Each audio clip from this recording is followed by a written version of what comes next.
Radio Notre-Dame. La vie prend un sens. Et ce soir à 18h15, vous retrouverez Décryptage comme tous les lundis avec Philippe Delaroche. Et une question ce soir, l'impopularité des médias est-elle justifiée ? Ce sera le thème du débat de Philippe Delaroche et de ses invités. Mais tout de suite à 7h35, le grand témoin avec Louis Dauphren. Le grand témoin. Le grand témoin. Louis Dauphren.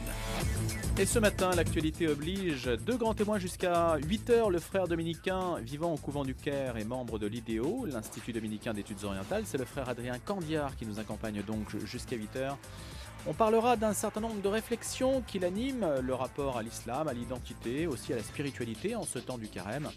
Et puis c'est vrai que c'est une coïncidence avec l'actualité, je le disais à l'instant, l'affaire François Fillon, ou du moins la suite de la campagne de François Fillon après le rassemblement du Trocadéro, nous oblige quelque peu à nous adapter. C'est Charles Becbédé, entrepreneur et soutien de François Fillon, qui nous rejoindra à partir de 8h pour savoir ce qu'il va advenir du candidat du parti Les Républicains. Donc essayez d'aviser avant peut-être le comité politique de ce soir pour Les Républicains et la prise de parole d'Alain Juppé à 10h30. Et je salue d'abord le frère Adrien Candiard qui est avec nous. Bonjour frère. Bon, vous arrivez en pleine affaire, en pleine affaire politique. Oui. Il se passe beaucoup de choses dans le monde. Au Caire, il y a une résonance de tout cela, non ? Absolument pas. Les urgences sont... Donc vous atterrissez là ? J'atterris. On peut quand même, Dieu merci, Internet permet de se tenir assez bien au courant. Donc je suis le débat français. Mais non, les Égyptiens ne se passionnent pas pour la présidentielle française. Malheureusement, on ne peut pas le leur reprocher. Cela dit, quand on aime les fictions à rebondissement, celle que propose en ce moment la vie politique française dépasse assez largement ce qui peut exister sous la plume des meilleurs scénaristes. Je vous cite, Adrien Candiard, vous écrivez dans une lettre à un catholique identitaire, une réponse à l'un de vos amis qui s'affirme catholique identitaire. « Je ne suis pas naïf et je sais bien que toujours des aventuriers politiques de tous bords chercheront à récupérer la foi à leur profit. Après tout, il est dans la nature même de la politique de faire feu de tout bois. » Vous visez une personne en particulier ? Absolument pas. Ou alors beaucoup de personnes. Cette lettre que vous citez est une lettre que j'ai publiée assez récemment, mais que je n'ai pas écrite pour être publiée. C'est une lettre réelle, écrite à un ami réel, qui est un jeune homme qui, dans une discussion tout à fait sympathique, me dit « Ah, moi je suis quand même... » Il le dit avec précaution, il sentait bien que ça allait peut-être pas passer. Il me dit « Moi je suis quand même... Si, je suis catholique identitaire. » Et bon, j'ai mis un peu de temps à réagir parce que j'ai l'esprit un peu lent. Puis je lui ai dit ce que je pensais de la formulation. Donc je lui ai écrit ça. Comme ça faisait écho à un certain nombre de débats, c'est une lettre que j'ai fait circuler, qui a été publiée sur le site LTIA, et dans laquelle il me semble important de distinguer un certain nombre de choses. Quand je dis que des entrepreneurs politiques vont utiliser la foi chrétienne, ce n'est pas un reproche que je fais à qui que ce soit, c'est normal. La politique consiste à prendre le pouvoir, occuper le pouvoir, utiliser le pouvoir pour des fins tout à fait légitimes ou non, mais enfin, vous voyez, l'ordre politique a sa propre autonomie, sa propre légitimité. Il s'agit de la question du pouvoir.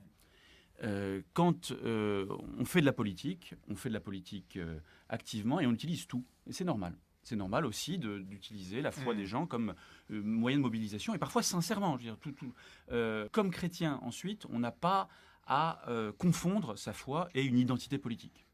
Il y a toujours à garder une certaine méfiance, pas contre la politique en disant la politique c'est mal, c'est sale. La politique elle est autonome par rapport à la vie spirituelle. Par rapport à la foi, l'Église ne s'engage pas directement sur le terrain partisan et la foi chrétienne ne doit pas se retrouver à servir de caution où que ce soit, d'aucune manière, dans une entreprise politique, parce que la foi chrétienne vise à construire le royaume de Dieu. La politique vise d'abord la paix civile. Ce sont deux objectifs tout à fait louables, mais jamais ces objectifs ne se recoupent entièrement. Mais pourtant, vous avez des papes, Adrien Candiard, qui ont pris la parole de manière extrêmement nette là-dessus pour condamner soit le libéralisme, soit le socialisme et des idéologies politiques. Par exemple, je crois que c'est Pie IX qui a dit on ne peut être vrai chrétien, on ne peut être chrétien ou catholique et vrai socialiste, par exemple. Donc ça, c'est quand même un engagement politique. Alors, il y a un engagement, un enseignement du magistère qui d'ailleurs évolue en fonction des circonstances politiques, qui regarde la situation et qui donne aux catholiques un certain nombre d'indications. D'ailleurs, vous le soulignez, ce sont des indications généralement négatives. Attention, là, la foi chrétienne n'est peut-être pas compatible avec telle option politique aujourd'hui. Ça arrive, c'est arrivé depuis Pie IX aussi. Un certain nombre d'indications plutôt négatives et non pas un engagement positif de l'Église derrière une idéologie politique, un candidat, un projet politique. Pourquoi ? Parce que l'Église propose le salut. Que le salut ne soit pas quelque chose de désincarné, qui n'ait rien à voir avec nos réalités, c'est évident. Oui, si on s'occupe du salut, si on s'occupe de la vie éternelle, si on s'occupe du royaume de Dieu, on est obligé de prendre en compte les questions, le drame des migrants, on est obligé de prendre en compte la pauvreté, on est obligé de prendre en compte la question de l'euthanasie. Enfin, vous voyez, tout un tas de questions qui font partie du royaume de Dieu. Pour autant, un projet politique ne peut pas se confondre avec le royaume de Dieu. Parce que la politique, dans sa nature même, et ce n'est pas un reproche qu'on lui fait, c'est sa nature même, c'est le domaine de la contrainte, le domaine de la force. On va voter aux élections présidentielles pour savoir à qui on remet le monopole de la violence légitime. Cette violence-là est légitime dans l'ordre politique. L'Église, elle, ne peut pas l'assumer, l'assurer. Elle n'a pas à faire prévaloir un certain nombre d'intérêts contre les autres. On vous répondra que l'Église a aussi violenté la liberté de conscience en organisant l'ordre social à son profit pendant des siècles. Oui, je ne crois pas... Enfin, ça n'est pas ce que l'Église souhaite faire. L'ordre dominicain a servi à cela aussi. Oui. Ça n'est pas... perseverare diabolicum, comme on dit. Ce n'est pas un reproche, mais l'Église s'est maintenue par une pression politique forte. Aussi, il faut le reconnaître quand même. Non, je ne crois pas que ce soit ça qui ait maintenu l'Église. Je crois que ce qui, au contraire, a permis à l'Église d'exister toujours, ce sont les saints. C'est que à chaque génération, vous avez, c'est admirable, quelle que soit d'ailleurs l'ambiance générale, vous avez à chaque génération, même quand on dit oui, mais là, l'Église avait un discours très, sur des générations que je n'ai pas connues, vous non plus et vos grands-parents non plus, mais des discours très culpabilisants ou qui s'éloignent de l'Évangile quand on les lit aujourd'hui. Peut-être, mais à chaque génération, vous avez des saints, vous avez des gens qui ont été touchés par l'Évangile réellement et qui ont fait grandir en eux et autour d'eux le royaume de Dieu. Alors justement, c'est votre cas, frère Adrien Candiar. Je ne suis pas un saint, non. On verra peut-être. J'espère Hélas, pour vous. J'aimerais bien. J'espère pour nous tous. Pour vous tous aussi. Petit-fils de républicain espagnol, voyez le jour en 82 à Paris, une mère de tradition catholique, mais sans plus, dites-vous, un père intéressé par les questions spirituelles. C'est au caté et à la messe que vous découvrez le Christ, dites-vous. C'est cela justement que je voulais introduire précisément comme propos. Vous dites avoir toujours cru en Dieu. Votre portrait, Marion Duchesne. Lecture de l'Évangile et vie chrétienne d'aumônerie très vivifiante. J'ai très vite songé à la vie religieuse et dominicaine, raconte Adrien Candiar. Oui, mais voilà, le normalien, étudiant à Sciences Po, préparant l'ENA, hésite avec la carrière politique. Encarté, il lui arrive même d'écrire des discours pour certains responsables politiques. Et puis, j'ai réalisé que partager la parole de Dieu me rendait davantage heureux. 2006, Adrien Candiar entre chez les Dominicains. La première année de noviciat vous transforme, dit-il. On n'avance pas sans crise. Pour passer au niveau supérieur, il faut perdre pied. Frère Adrien ne rédige plus des discours politiques, mais des homélies. En 2011, pour rendre hommage à Monseigneur Pierre Claverie, évêque d'Oran assassiné en 1996, il écrit la pièce Pierre et Mohamed, pièce qui rencontre un vif succès. Un an plus tard, Adrien Candiar rejoint le couvent du Caire et l'IDEO, l'Institut dominicain d'études orientales. C'est mon provincial qui a décidé, explique-t-il. Au départ, je n'étais pas emballé, puis j'ai réalisé combien l'obéissance était libératrice. Le voilà donc travaillant sur la question de l'islam, un travail patient, à bien des égards ascétique, dit-il. Il réalise notamment une thèse sur Ibn Taymiyya, théologien musulman du XIVe siècle et référence majeure des salafistes. En 2016, Adrien Candiar publie « Comprendre l'islam » ou plutôt « Pourquoi on n'y comprend rien » pour éclairer le grand public. Dans ses écrits, il est aussi question de tolérance. Les religions, ça ne se rencontre pas, ce sont les croyants qui se rencontrent, répète Adrien Candiar. Celui qui enseigne l'histoire aux étudiants en commerce de l'Université du Caire observe aussi la France non sans inquiétude. La situation structurelle est extrêmement tendue, dit-il. Sa réponse, on la trouve dans son livre Veilleur, Où on est la nuit, c'est l'espérance chrétienne. Ce qui me rassurerait, c'est que les chrétiens n'aient pas peur, qu'ils agissent avec charité. Et le frère Adrien Candiar de conclure avec une parole de l'Évangile selon saint Matthieu. Cherchez d'abord le royaume de Dieu et sa justice, le reste vous sera donné par surcroît. Frère Adrien Candiar, alors, il y avait un semi-marathon hier pour soutenir les chrétiens d'Orient persécutés. Vous êtes au Caire. Comment est-ce que vous voyez cette question telle qu'elle est perçue d'Occident? Et ça rejoint peut-être aussi la discussion qu'on a eue sur les catholiques identitaires et sur le sentiment qu'il y a aujourd'hui une agression contre les chrétiens d'une manière générale, plus particulièrement en Orient. Il y a des situations assez différentes en Orient, d'un pays à un autre. La situation que j'ai sous les yeux en Égypte n'est pas du tout celle des chrétiens d'Irak ou de Syrie. On ne peut pas parler pour l'Égypte de persécution. Vous avez un équilibre qui est un équilibre inégalitaire, mais qui n'est pas du tout de l'ordre de la persécution, sauf, évidemment, il y a quelques jours que l'État islamique qui est présent au nord du Sinaï s'est mis à cibler particulièrement les chrétiens. Mais c'est une zone qui, finalement, est un peu à part dans la vie égyptienne, le nord du Sinaï, qui est en quasi-guerre civile, enfin même en guerre civile, tout à fait, dans lesquelles les chrétiens, comme à chaque fois qu'il y a des guerres dans cette région-là, sont toujours les premières victimes. Pour le reste de la vie en Égypte, les chrétiens vivent à peu près normalement en ayant une place dans la société qui est toujours de seconde zone. Ça n'est pas une persécution, ça n'est pas... Voilà. Je crois qu'il y a en France beaucoup de chrétiens qui, à juste titre, sont préoccupés par la situation du christianisme en Orient. En Orient, les communautés chrétiennes sont quand même mises à part en Égypte, où ça représente à peu près 10% de la population. Ailleurs, la réduction des chiffres est telle qu'on va vers une forme, peut-être pas de disparition, mais de situation finalement très marginale. Ce qui est très douloureux dans cette situation, c'est qu'on voudrait protéger spécifiquement les chrétiens en se disant mais il faudrait les mettre à part. Mais ça n'est pas une solution parce que de cette manière-là, on les isole du reste de la société et ils ne peuvent pas y reprendre pied. Enfin, j'ai pas de solution globale pour les chrétiens d'Orient, hélas. Chaque pays, chaque situation mérite de regarder comment on peut aider l'Église locale. En général, c'est l'Église locale qui sait comment prendre sa place dans la société. Et l'aider à y travailler, l'aider à non pas à s'isoler, à s'exclure et à se sentir comme occidental. C'est un des grands dangers qu'on a, c'est que les ça, c'est un propos unanime. Ça, oui, c'est vrai qu'on en entend. Il est tentant, surtout quand vous êtes dans une situation difficile, de chercher, de rêver un ailleurs où on vous accueillerait. Je comprends très bien. Et même quand vous restez chez vous, vous dites oui, mais je pourrais être un peu occidental puisque je suis chrétien. Le problème, c'est que vous dites à des majorités musulmanes que vous êtes occidental de cette manière-là et ça vous contribue à vous exclure.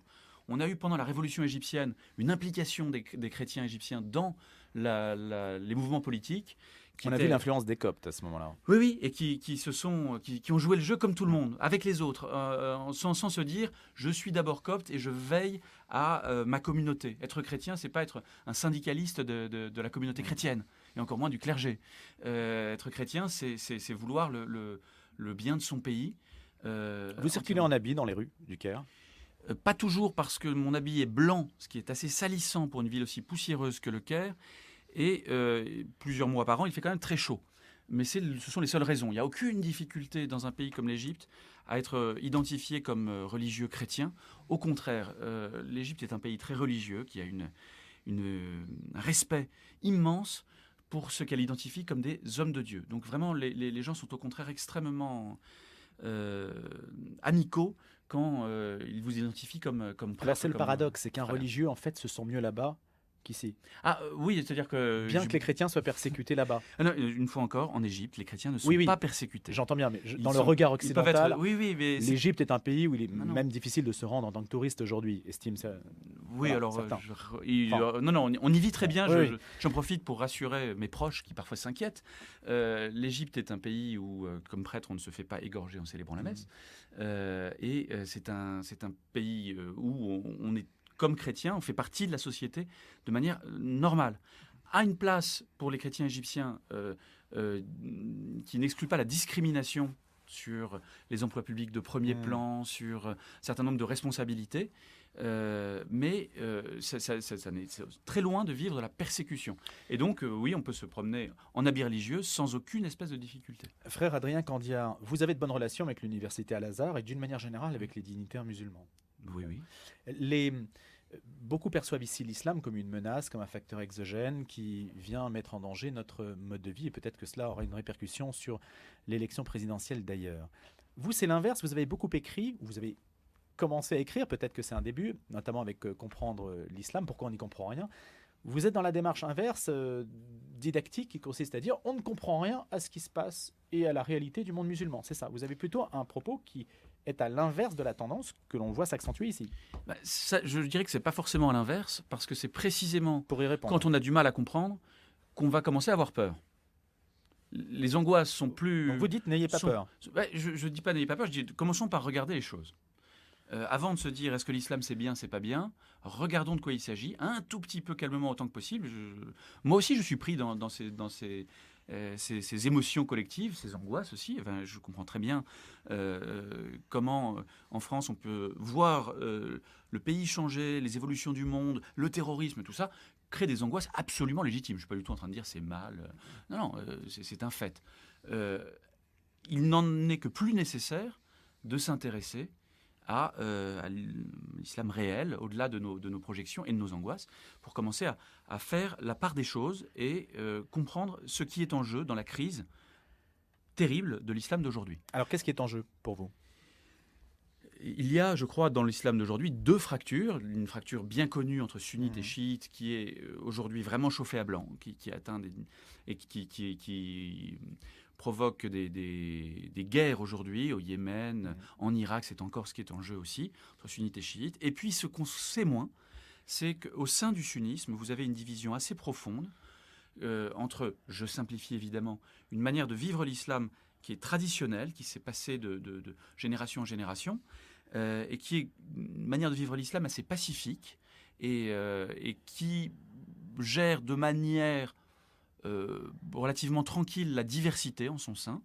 Donc un islam traditionnel, que j'appelle l'islam impérial, et un courant relativement récent, qui s'appelle le salafisme, qui rivalise avec l'islam traditionnel, en essayant de s'imposer comme la nouvelle orthodoxie de l'islam, et qui, lui, n'accepte pas la diversité au sein de l'islam et vis-à-vis des autres religions, des autres croyances, des autres convictions. Et cette rivalité-là crée, dans le monde musulman et ailleurs, des oppositions féroces et des accès de violence dont nous sommes, en France aussi, les victimes. Et il me paraît important de savoir de quel type d'islam on parle quand on parle d'islam violent. Je ne dis pas du tout que le terrorisme n'a rien à voir avec l'islam, ni que le terrorisme est la vérité de l'islam. Il faut regarder les choses un peu avec précision. Les mouvements djihadistes font partie de l'islam, ils ne sont pas tout. Ils ne sont pas, le salafisme n'est pas la vérité de l'islam, mais il fait partie de l'islam aussi. Je ne suis pas dire, je ne suis pas une autorité magistérielle de l'islam qui dit ça c'est le vrai islam, ça ne l'est pas. On doit regarder l'islam comme il est dans sa diversité. On a besoin, je crois, d'accepter cette diversité-là. C'est une des données du problème. Est-ce que vous arrivez à mesurer votre influence auprès d'intellectuels musulmans ? Ce que nous cherchons à faire à l'IDEO depuis un peu plus de 60 ans, c'est la mission que nous a confiée le Saint-Siège.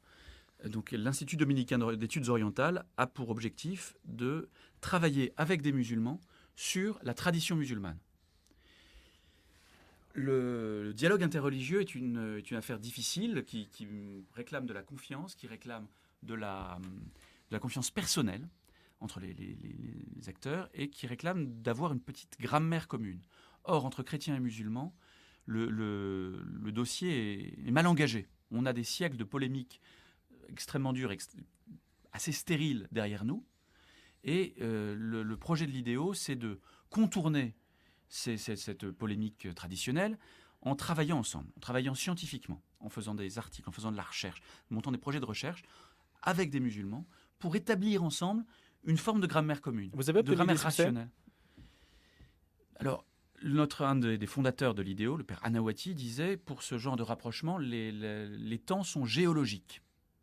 Notre chance dans l'Église, c'est qu'on peut prendre du temps. Et on sait très bien que ces rapprochements auxquels on essaie de travailler ne se feront pas en l'espace de 10 ans. Ça ne marche pas. Comment est-ce qu'à votre échelle, vous y travaillez ? Alors, dites-nous en 2 mots comment vous faites.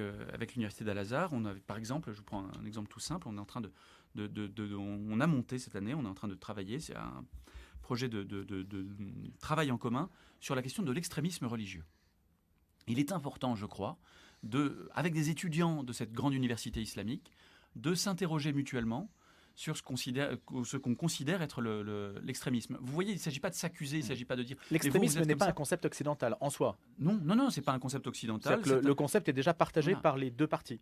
Il est partagé, il voit bien qu'il y a un problème d'extrémisme. Il est important que nous, on puisse déplacer leurs questions, que eux déplacent nos propres questions. Vous voyez, on essaie de le faire, et on essaie de le faire à partir de textes, à partir d'une approche qui n'est pas une approche purement personnelle, mais qui est une approche scientifique. Et quand vous dites grammaire commune, il faut aussi un vocabulaire commun. Est-ce que quand on une grammaire rationnelle, essayer de construire une grammaire rationnelle, essayer de construire vraiment un terrain qui est un terrain scientifique, un terrain un peu objectif, dans la mesure où les sciences humaines parviennent à l'être, pour à terme avoir suffisamment de confiance et de mots communs pour parler de la foi et des différences de foi sans que ce soit perçu comme une agression, une volonté de manipuler l'autre ou une volonté d'arriver à des malentendus.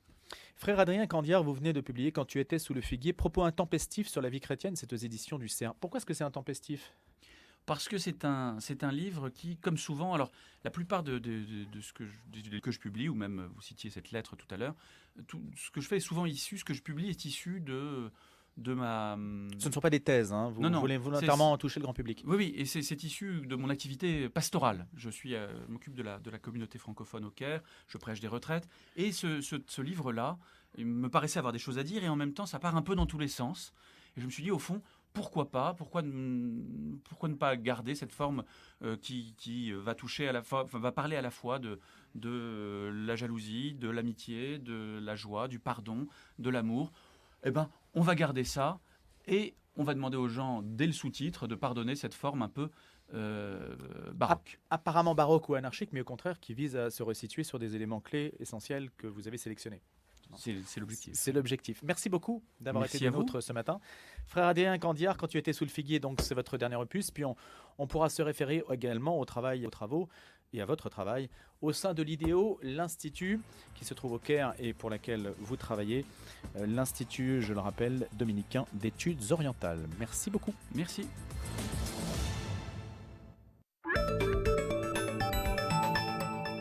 Soif d'un temps de prière chaleureux avec d'autres, laissez-vous consoler et réconcilier lors d'une veillée avec la communauté écuménique de Thésée. L'OCH et plusieurs paroisses de Paris vous proposent ce temps fort avec l'intervention du frère Aloïs, prieur de Thésée, et le témoignage d'une personne handicapée. Un soin particulier sera porté à l'accueil des plus fragiles. Rendez-vous vendredi 17 mars à 20h à Saint-Eustache. Plus d'infos sur www.och.fr ou au 01 53 69 44 30. Il plaide coupable, il est libre en 3 ans. Il plaide non coupable, il y reste à vie. Sous peine d'innocence, vivez l'incroyable histoire de Severino Diaz, un homme qui met à jour par sa seule volonté les aberrations du système judiciaire américain. Le nouveau film documentaire du réalisateur de M et le troisième secret. L'histoire d'un Américain qui passera la moitié de sa vie en prison pour que l'on reconnaisse son innocence. 12 années de tournage, un film d'une humanité bouleversante. Sous peine d'innocence, actuellement au cinéma. La lutte contre le réchauffement climatique, c'est l'air de tous et l'engagement de chacun. C'est pourquoi Maison de la Fenêtre s'engage à vous proposer des produits haute performance posés par des professionnels certifiés Calibat RGE. Porte-fenêtre, volets roulants, avec la Maison de la Fenêtre, vous gagnerez en confort de vie, en énergie, tout en valorisant votre patrimoine. En ce moment, profitez de 20% de remise et du crédit d'impôt. La Maison de la Fenêtre à Villejuif, 01 42 11 03 03. 01 42 11 03 03. Voir conditions en magasin. Vivez le temps du carême sur Radio Notre-Dame. À 8h-2, comme chaque matin, on retrouve le Père Jean-Marie Crespin. Bonjour Père. Chers amis, bonjour. En ce début de semaine, j'aimerais m'arrêter sur l'expression « Jésus est l'ami fidèle ». L'ami fidèle. Quelle que soit notre attitude, nous avons à découvrir que le Christ, lui, est fidèle, en amitié. Si nous sommes pécheurs, si nous sommes indifférents, si nous sommes dans la révolte, il y a une certitude, en nous tournant vers Dieu, nous trouverons qu'un ami. Nous trouverons que celui qui veut nous donner son amour et nous faire miséricorde. C'est cela, un aspect du carême. Découvrir la fidélité de l'amour de Dieu à notre égard, quoi qu'il advienne. Notre réponse, c'est la réponse de la confiance. Alors, peut-être nous pourrions prendre le temps du compagnonnage avec le Christ, être avec lui, pour marcher avec lui, pour se laisser accompagner par lui. C'est une belle perspective pour cette journée. Soyons de ceux qui vivent à côté du Christ, notre ami fidèle.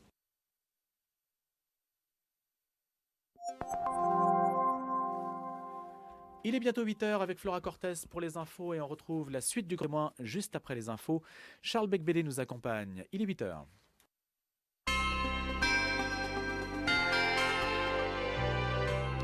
Bonjour à tous. La Corée du Nord a tiré lundi une salve de 4 missiles balistiques dont 3 ont fini leur course dans les eaux japonaises. Une provocation intolérable pour Tokyo et un nouveau défi pour le président américain Donald Trump.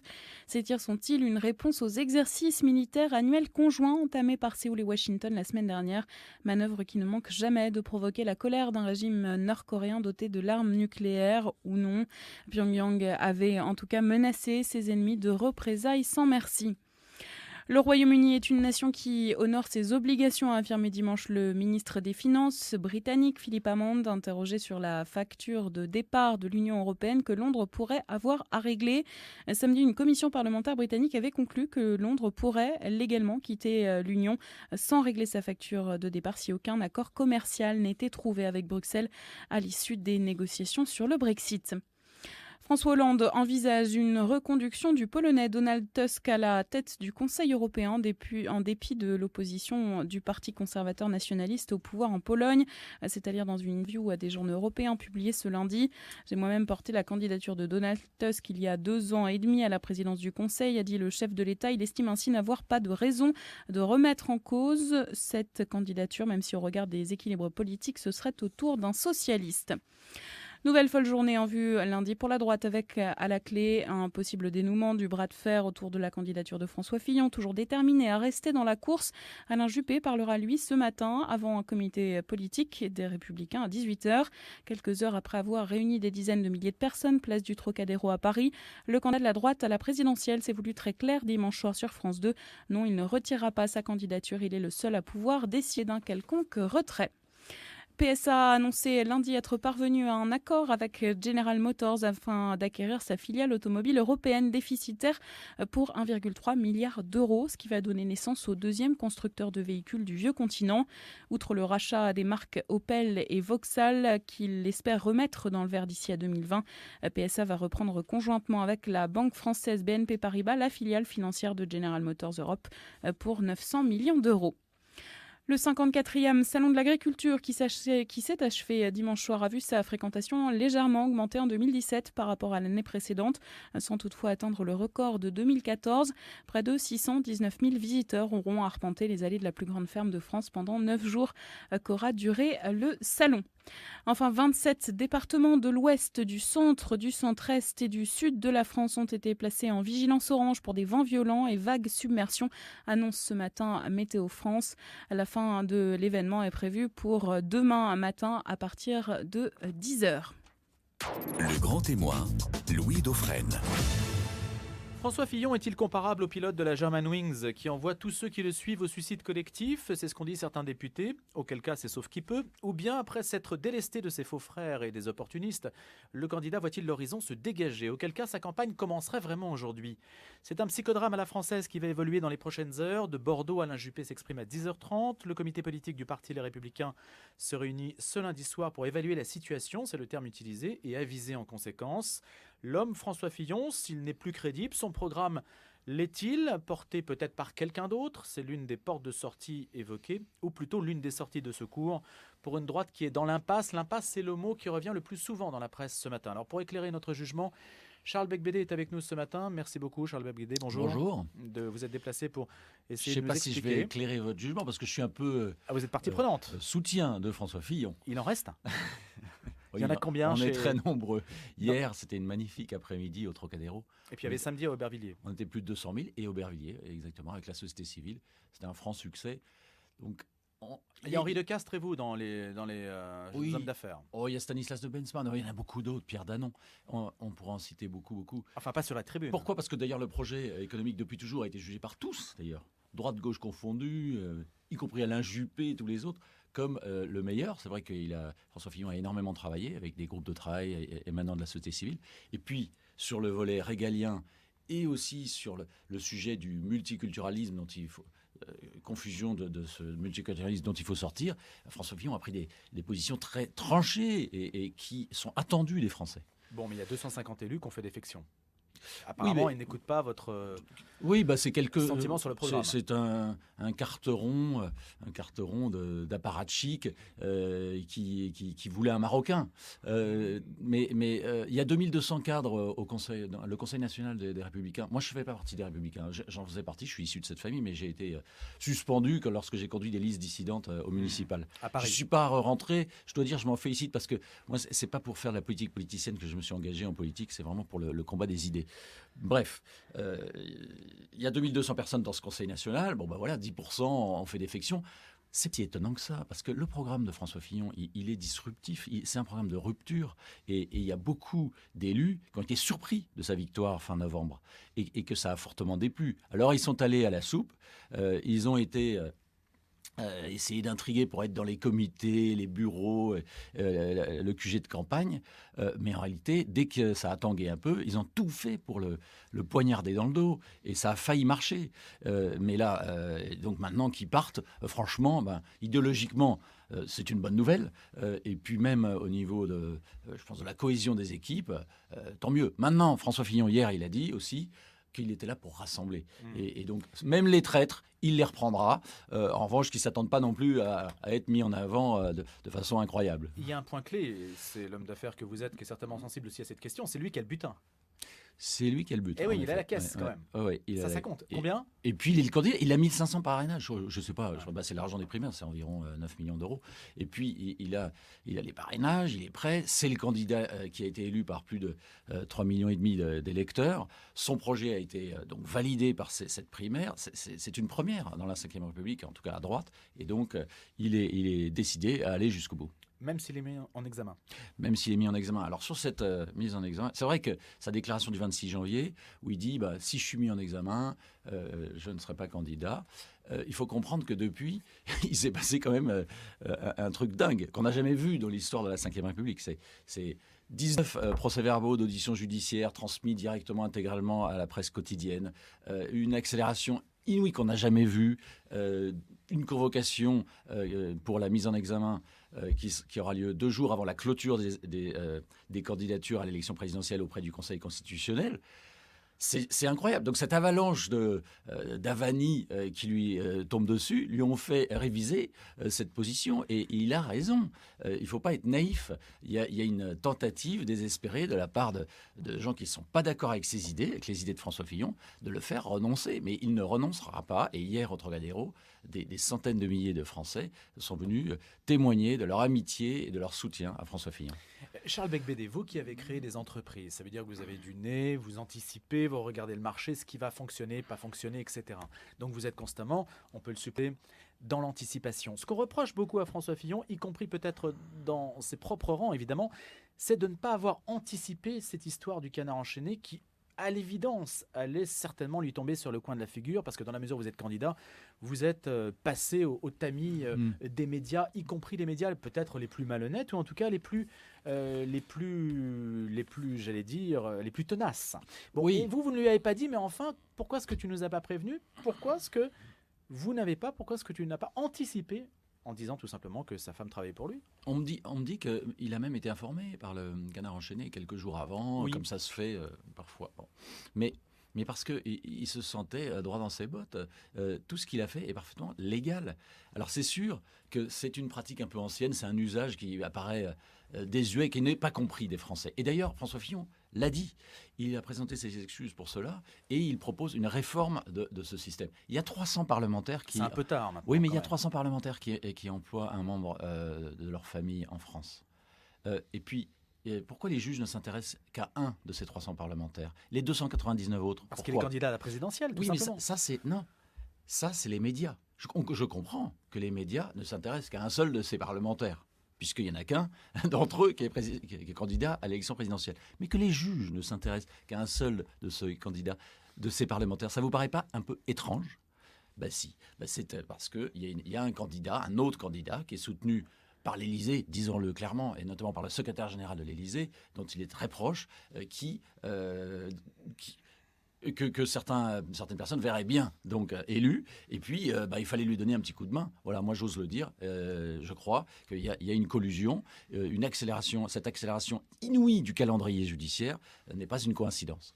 Est-ce qu'il y a des raisons économiques, le fait que l'entourage d'Emmanuel Macron ait facilité des rachats dans le milieu économique de certaines entités, des médias, etc. Est-ce que c'est lié, Charles Bébédé? Je ne sais pas si on peut dérouler la plotte, parce que le grand public ne voit peut-être pas de quoi il s'agit. Donc il y a eu, vous faites allusion au fait qu'Emmanuel Macron, ministre de l'économie, a donc validé ou facilité le rachat des rachats de SFR, d'Alstom par des groupes de médias ou des groupes étrangers, là en l'occurrence General Electric. On n'a pas de preuves et on n'en aura jamais. Mais c'est vrai que c'est troublant. C'est troublant cette collusion aussi d'intérêts industriels et médiatiques pour tout faire pour faire gagner Emmanuel Macron. Et je pense qu'il faut être vigilant. Il y a, à l'issue de la primaire en novembre, on a François Fillon qui remporte une victoire éclatante avec un programme extrêmement clair qui, je le pense profondément, est celui dont la France a besoin pour se redresser. Mais ça ne plaisait pas, évidemment, à toute une partie de l'intelligentsia et puis de certains intérêts industriels et économiques et médiatiques. Eh bien, c'est mis en branle à ce moment-là toute une offensive pour empêcher ce candidat. Écoutez, puisqu'on est sur Radio Notre-Dame, il y a aussi un truc, moi, ça m'a paru assez étrange, c'est quand François Fillon a dit qu'il était chrétien, ça s'est encore accéléré. Je ne veux pas être le parano de service, mais on peut quand même se poser des questions. Pourquoi ? Parce que c'est la première fois depuis 40 ans qu'un présidentiable ose dire un certain nombre de choses sur des sujets difficiles comme l'avortement, sur des sujets comme la filiation, sur des sujets, je quitte le sociétal, sur le sujet de l'uniculturalité française, c'est-à-dire que la France, elle est multiethnique, elle est multireligieuse, mais elle n'est pas multiculturelle. Et ça, il l'a dit clairement dans son livre magnifique, Vaincre le totalitarisme islamique. Moi, c'est ce que je dis depuis des années, et j'ai publié un livre qui s'appelle Charnellement de France en mai dernier sur ce sujet. Je pense que ça trouble certains idéologues et des groupuscules, et ils se sont peut-être concertés pour faire battre François Fillon. Eh bien, ça ne sera pas le cas. Donc, c'est-à-dire que, si je comprends bien, lui est la victime d'un règlement de compte, d'une certaine façon, entre deux mouvances de la vie politique. L'une qui est, on pourrait dire, un soutien aujourd'hui principal de François Fillon, incarné notamment par Sens commun, et puis ceux qui gravitent l'option Manif pour tous, c'est ça, et puis aussi, qui est quand même aujourd'hui le pilier. Oui, c'est un des piliers, mais il y a un pilier. Mais je pense que c'est surtout des gauche, millions de Français. Oui. C'est du bon sens. Moi, vous parlez dans la rue, partout en France, à des Français, ils veulent une remise en ordre au niveau régalien. Ils veulent la sécurité partout. Ils veulent une remise en ordre de nos finances publiques et donc une remise en ordre économique. Vous savez que ça se joue souvent entre des minorités organisées et agissantes qui. Mais c'est un combat d'idées, qui se font la guerre. Mais c'est ça d'ailleurs qui m'intéresse. Je comprends bien, il y a une forme c'est un peu le solde de la Manif pour tous ou le règlement de compte de ça que l'on vit aujourd'hui. Oui, mais je ne voudrais pas qu'on pense que François Fillon n'est soutenu que par quelques mouvements issus de la Manif pour tous. Ça serait complètement faux. Ce sont des millions de Français, des dizaines de millions de Français qui en ont marre et qui veulent une remise en ordre dans le domaine matériel, donc économique et régalienne, et dans le domaine immatériel. C'est-à-dire qu'on sorte de la confusion du multiculturalisme. La France, c'est 16 siècles d'histoire, c'est un art de vivre, c'est des traditions. Mais il y a Marine Le Pen sur ce terrain. Oui, il y a Marine Le Pen sur ce terrain, bien sûr. Mais voyez-vous, c'est déjà pris. Mais non, c'est pas déjà pris. Les idées n'appartiennent à personne. Eh bien, François Fillon, lui, il est sur ces idées-là depuis très longtemps, et il l'a clamé haut et fort, et c'est pour ça qu'il a gagné les primaires. Pas simplement à cause de ses positions économiques. Parce que les positions économiques, vous savez bien que l'économique est subsidiaire aux politiques et aux idées culturelles. Et c'est vraiment sur ce combat culturel qu'il a emporté la primaire et qu'il va remporter la présidentielle. Je ne veux pas vous faire lire dans le mar de café, Charles Beigbeder, mais que pourrait dire Alain Juppé à 10h30 ? Qui renonce à se présenter. Est-ce que ça serait quand même un peu fort de café, pardon, puisque c'est l'heure du café, que... on substitue à un candidat légitime, présumé innocent, embarrassé, donc mis en cause dans une affaire d'emploi fictif, par un candidat qui, lui, a été condamné de façon définitive dans une affaire d'emploi fictif. Franchement. Et puis surtout, dont le projet a été totalement invalidé par des millions d'électeurs. Parce que c'était deux électeurs de la primaire sur 3 qui ont voté pour François Fillon à la finale. Mais en réalité, vous savez que malheureusement, il y a eu quelques électeurs de gauche, ou malheureusement ou heureusement, qui ont participé à cette élection. Et donc, en fait, c'est probablement 80% des électeurs de la droite qui ont voté pour François Fillon, pour son projet idéologique. Donc, ça serait incompréhensible qu'on mette le perdant de cette finale en substitution à François Fillon. Oui, mais il y a un calcul qui est fait, c'est de se dire si c'est Juppé qui y va, finalement c'est lui qui prendra le plus de voix à Emmanuel Macron, que vous ne voulez pas non plus à la présidence de la République. Pas Non. plus que François Fillon, mais c'est Juppé qui est mieux placé aujourd'hui, semble-t-il. Oui, mais attendez, là, le sondage de ce matin, en effet, n'est pas bon. 17% pour François Fillon, ça me fait du mal de le rappeler.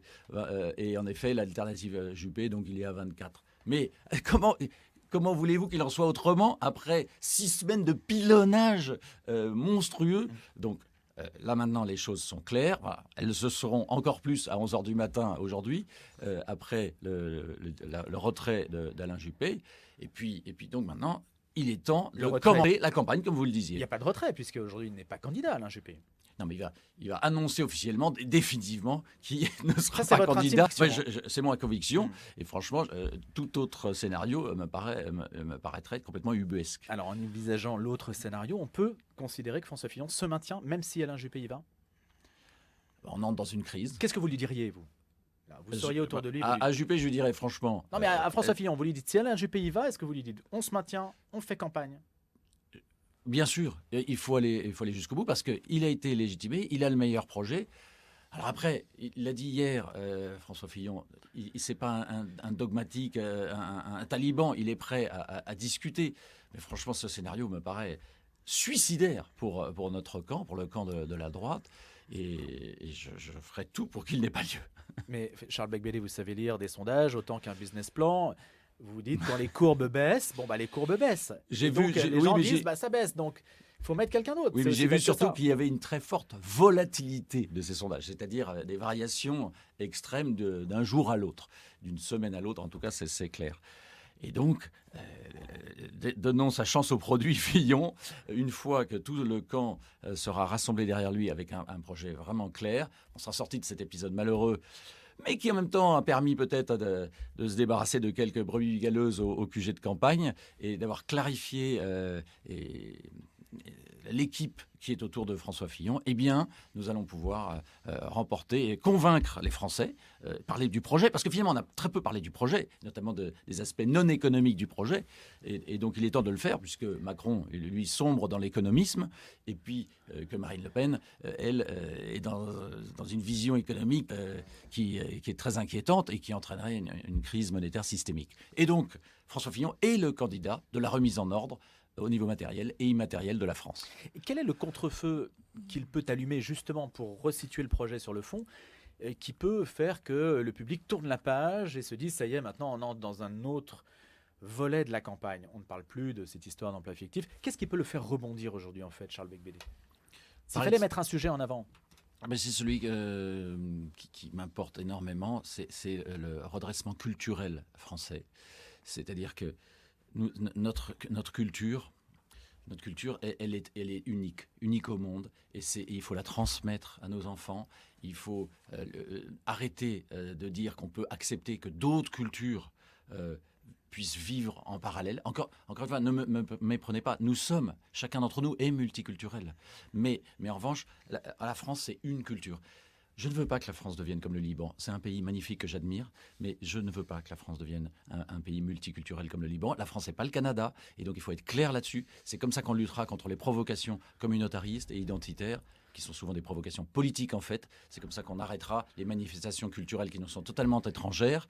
Et pour cela, il faut un discours fort sur ce sujet, et je pense que c'est sans doute le thème que j'utiliserais si j'étais à la place de François Fillon pour remporter la bataille. Plus que l'insécurité ne l'était par exemple en 2002, qui était le thème de la campagne de 2002, ça, le thème du multiculturalisme, ça sera le thème majeur de 2017. C'est un triptyque. C'est un triptyque. Il y a le culturel, il y a le régalien bien sûr, Et il faut construire plus de places de prison, il faut arrêter le laxisme, il faut être beaucoup plus sévère.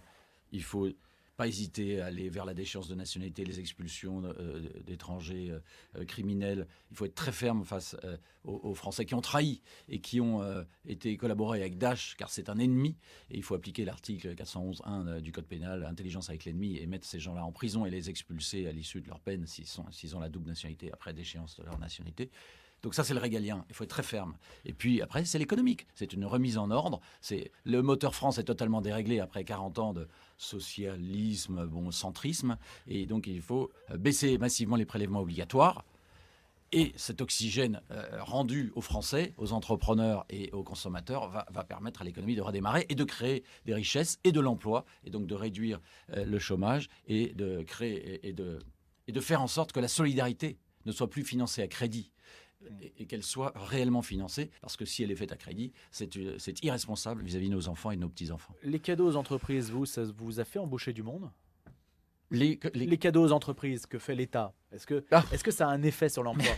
J'aimerais qu'on revienne juste 2 secondes là-dessus, parce que ce n'est pas des cadeaux. Il y a eu une avalanche de prélèvements nouveaux qui sont tombés depuis une dizaine d'années sur les entreprises. Et si on compare avec l'Allemagne ou l'Angleterre ou l'Italie, et je ne compare même pas, bien sûr, avec la Chine, ça serait totalement délirant, mais par rapport à nos voisins immédiats, concurrents directs, on a un excédent de prélèvements obligatoires qui pèse sur les entreprises qui fait qu'on court le 100 mètres avec un sac à dos de 30 kilos alors qu'eux sont à 10 kilos. Et donc, c'est très, très dur. Donc, on y arrive quand même. On a quand même des champions internationaux magnifiques. On a plein de start-up, plein de jeunes qui veulent créer leur boîte. C'est bien, mais on pourrait faire 2-3 fois mieux. Et à ce moment-là, on n'aurait plus de chômage. Donc, qu'est-ce qu'on attend ? Donc, ces petites réductions de prélèvements qui ont été faites sous Hollande, après le délire du début du quinquennat, c'était juste une petite compensation, mais c'est bien insuffisant. Et c'est là que François Fillon veut aller beaucoup plus loin, entériner le CICE, ce dispositif de réduction de charges très très compliqué et bureaucratique, par tout simplement des baisses de charges et les amplifier. Mais son discours sur la sécurité sociale, partiellement, je ne sais pas quel est le vocabulaire que vous utilisez, partiellement privatisé, ça c'est plutôt mal passé, il s'est plus ou moins ravisé sur ce sujet. Oui, mais je pense qu'il avait été mal compris. C'était une erreur de com', ça ? Il a été mal compris. Il voulait que le reste à charge passe à zéro. Actuellement, il y a un reste à charge. Qu'est-ce que ça veut dire, ça ? C'est qu'une fois qu'on est remboursé de nos dépenses de santé par la sécurité sociale et nos mutuelles, il reste quelque chose qui n'est pas remboursé. Et ce quelque chose, d'ailleurs, c'est un peu injuste parce qu'il est le même pour tous, quel que soit son revenu. Donc il faut absolument le faire passer vers zéro. C'est le projet de François Fillon. Donc c'est toujours dans le vocabulaire privatiser ou semi-privatiser la Sécu ? Non, qu'est-ce que c'est c'est s'appuyer sur les mutuelles. Alors la mutuelle, vous pouvez dire c'est des acteurs privés. Souvent ce sont des acteurs coopératifs. Et donc permettre, en dialoguant avec les mutuelles et en réformant aussi la sécurité sociale, de faire en sorte que toutes les dépenses de santé importantes, mais y compris les lunettes et le dentaire, soient prises en charge complètement par cette énorme machine qui est l'assurance maladie en France et qui fait travailler de très nombreux acteurs, dont des acteurs privés. L'avortement aussi, pris en charge à 100%? L'avortement pris en charge à 100%, c'est le choix des Français. On peut le regretter, surtout lorsque c'est fait, ces avortements se font à répétition et que ça devient un moyen de contraception. C'est complètement, c'est une violence, c'est incompréhensible. Mais François Fillon ne changera rien. Les Français l'ont choisi. Il viendra un temps, mais peut-être faut-il être plus patient, où des Français comprendront que c'est une folie que d'avoir été aussi loin dans l'avortement. Charles Beigbeder, qu'est-ce que vous voyez, vous, comme, alors d'une manière peut-être un petit peu plus élargie, comme avenir pour la droite et la gauche? Les deux partis de gouvernement classiques aujourd'hui semblent quand même en plein désarroi. Oui, c'est clair qu'on a... Et vous dites, vous qui êtes l'homme d'affaires, etc., vous dites super, un peu comme Emmanuel Macron, ça renouvelle enfin maintenant, on va avoir de nouvelles têtes. Mais bon, au-delà des... oui, bon, il y a les partis. Ils ont leur histoire et ils sont assez lourds à évoluer, mais c'est surtout les idées qui m'intéressent. Et vous devriez vous dire, c'est bien que les partis s'effondrent d'une certaine façon. Vous devriez vous dire ça, vous qui avez toujours été quand même un peu écoutez, à cheval sur votre indépendance. C'est clair que si par malheur Emmanuel Macron venait à remporter l'élection présidentielle, comme le disent les sondages aujourd'hui, eh bien, sur les ruines fumantes des grands partis de droite de la France, on peut espérer qu'enfin on verra un grand parti de droite subsidiariste, personnaliste, enraciné, qui verra le jour. Parce que c'est pas normal que la France soit une des seules grandes démocraties au monde à ne pas avoir une telle formation politique avec une division mortifère à droite. Sur le terrain du business, des idées, de la vision un peu libérale, vous n'avez pas de point commun avec Emmanuel Macron ? Si, mais bien sûr, mais c'est pour ça que je disais tout à l'heure que l'économique passe après le politique. L'être est supérieur à l'avoir, le temps est supérieur à l'espace, dit c'est ça qui fait la différence, apparemment. Et c'est ça la différence. Bien sûr, le programme d'Emmanuel Macron n'est pas complètement aberrant au niveau économique, même s'il ne va pas assez loin. Quand on regarde mesure par mesure, on voit que c'est un peu du hollandisme amélioré. Et donc, ça n'est pas satisfaisant. Le vrai clivage, ce n'est pas sur l'économie. Charles Beigbeder, merci d'avoir été avec nous ce matin. Cette semaine s'annonce décisive, apparemment quand même. Oui. Dire, ce soir, vous n'êtes pas au comité politique. Non, moi vous n'allez pas vous inviter. Je ne suis qu'un citoyen, engagé certes, puisque je suis élu à Paris, mais je ne suis pas membre de toutes ces instances. Merci d'avoir été avec nous. Puis on comprend effectivement Charnellement de France, votre dernier opus. Ce qui fait la différence, la note précisément, les choses immatérielles. Moi j'ai retenu immatériel ce matin. Merci. C'est suffisamment explicite pour qu'on puisse, et rare dans le monde politique, pour qu'on puisse le souligner ce matin. Merci d'avoir été avec nous. Merci de m'avoir invité. À bientôt, Charles Beigbeder.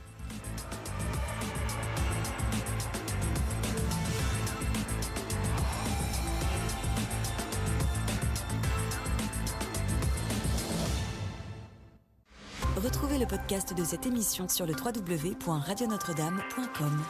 Et les infos